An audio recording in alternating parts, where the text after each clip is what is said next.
साथ MD cat के जो तलबा हैं, स्टूडेंट्स हैं, यहाँ पर तालबात हैं, ये यहाँ पर मौजूद हैं। हम इनसे जानते हैं, इन्हीं के ज़बानी जानते हैं कि इनके जो एमडी कैट के हवाले से इश्यूज़ हैं वो क्या क्या हैं। जी, क्या नाम है बच्चे आपका? मेरा नाम फातिमा नियाज़ी। फातिमा, अब बताइएगा आपका इशू क्या है?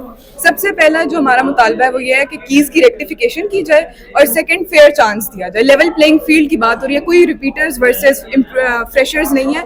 सिंपल जो इस साल का टेस्ट था उसकी डिफ़िकल्टी लेवल पर हमें चांस दिया जाए। इस साल बच्चों के जो इम्प्रूवर्स के मार्क्स हैं वो कम है रिपीट करने के बावजूद, और वो कह रहे हैं कि हम पिछले साल के जो एग्रीगेट्स हैं वो यूज़ करेंगे।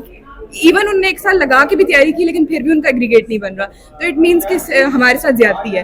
तो हमें हमारे क्या कहते हैं इक्विवेलेंसी फार्मूला लगाया जाए और हमें हमारे मार्क्स यूज करके हमें अच्छी प्रेस्टिजियस मेडिकल यूनिवर्सिटीज में चांस दिया जाए। जैसा कि उन्होंने एक्सप्लेन किया कि लेवल प्लेइंग फील्ड होनी चाहिए, और सेकेंडली खाकी में जो यूएचएस ने की दी है और जो इस्लामाबाद की कंडक्टिंग बॉडी ने जो की दी है उसमें बहुत सारी मिस्टेक्स हैं। वो रेक्टिफिकेशन, हमारा मुतालबा है कि उसमें रेक्टिफिकेशन की जाएँ। मेरे पास रिटन एविडेंसेज हैं, ऑलमोस्ट 8 क्वेश्चंस हैं जिनमें जो एम्बिगुअस हैं, कुछ के मल्टीपल आंसर्स सही हैं, कुछ में आंसर्स और कोई ऑप्शन सही ही नहीं है, और कुछ में यूएचएस ने गलत आंसर्स मार्क किए हैं। I have all the evidences. इसके अंदर मेरे पास ये रिटन पेपर है, इसमें सारे बुक की एग्जैक्टली लाइंस मेंशन है जो कि क्लियरली बता रही हैं कि जो हमने आंसर्स मार्क किए वो सही है और यूएचएस की गलत है। अच्छा, ये बताएंगे कि यहाँ पर एक क्वेश्चन ऐसा है कि जिसका आंसर जो है ना वो 200 आता है, एक्चुअल 200 आता है, जबकि उन्होंने 400 का किया हुआ है। ये एक्सप्लेन कीजिएगा। ये फिजिक्स का क्वेश्चन है सेकेंड ईयर की बुक में से, और उसका आंसर इन्होंने 400 मार्क किया हुआ है। आप किसी भी फिजिक्स के एक्सपर्ट, किसी टीचर से, जिस मर्जी से आप करवा के देख लें सॉल्व, उसका आंसर 200 बनता है। इवन मैंने और बहुत सारे स्टूडेंट्स ने यूएचएस को ईमेल्स किए हैं, मैंने उनको यही रिटन पेपर, यही सारे एविडेंसेस के साथ उनको मेल किया है, बट स्टिल उनकी तरफ से कोई पेशकदमी नहीं की गई, कोई रेक्टिफिकेशन नहीं की गई, और उन्होंने कोई पॉलिसी में कोई चेंज नहीं लाए।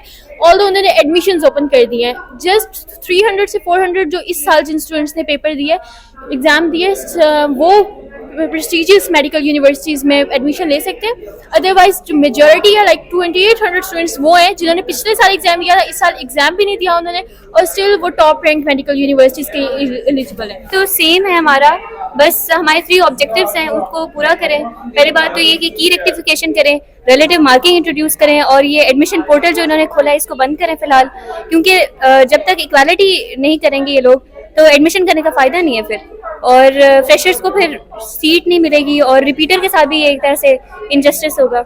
मेरे अकॉर्डिंग भी यही होना चाहिए कि एक इक्विवेलेंस फार्मूला को अप्लाई करना चाहिए ताकि उससे फ्रेशर्स को भी कोई नुकसान ना हो और रिपीटर्स का भी उसमें बेनिफिट हो। और दूसरा ये कि कीज़ को रेक्टिफाई करना चाहिए, एक यूनिफॉर्म पैटर्न होना चाहिए जिसकी बेस पे की बननी चाहिए।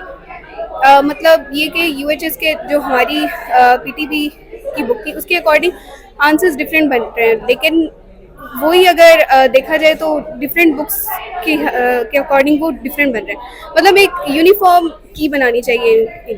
अस्सलामुअलैकुम, मेरा नाम मनाहिल परवेज़ है और मैंने एमडी कैट 2025 यूएचएस दिया। पहली तो मेरा पॉइंट ये है कि हमारा जो की जब आई तो उसमें बहुत ज़्यादा 8 या 9 एमसीक्यूज़ गलत मार्क है। तो सबसे पहले मैं चाहती हूँ कि हमारे साथ ये बहुत ज़्यादा इनजस्टिस है। हमें सबसे पहले की ने रेक्टिफाई करनी चाहिए। हमारी जो बुक है पंजाब बुक, उसके अकॉर्डिंग की बनाए। फिजिक्स के जो है न्यूमेरिकल है वो आप किसी भी एक्सपर्ट से करवा लें, वो इन्होंने गलत मार्क किया हुआ है।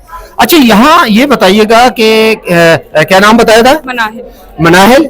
अच्छा मनाहिल, ये बताइएगा कि यहाँ पर आम जो स्टूडेंट्स हैं, कॉलेज के हैं या स्कूल्स के हैं, वो बच्चे ये कहते हैं कि अब जितने भी सवालात आ रहे हैं, क्वेश्चन आ रहे हैं, वो कंसेप्ट की बुनियाद पे आ रहे हैं। तो क्या ये तो एक नई चीज़ है, तो उसको एक्सेप्ट क्यों नहीं करते आप? नहीं, देखें कि कॉन्सेप्ट बेशक है लेकिन फिजिक्स का न्यूमेरिकल है, हम सॉल्व करेंगे, आप उस फार्मूले से करें, उसमें कोई कॉन्सेप्ट नहीं है।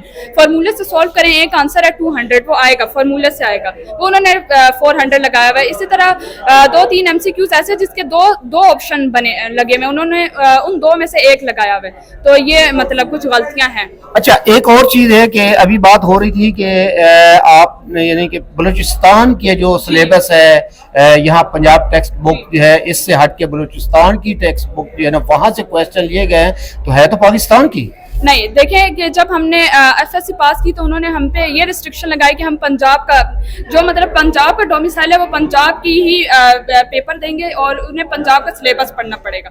हमने वो 2-3 महीने का वक्त हमने वो तैयार किया।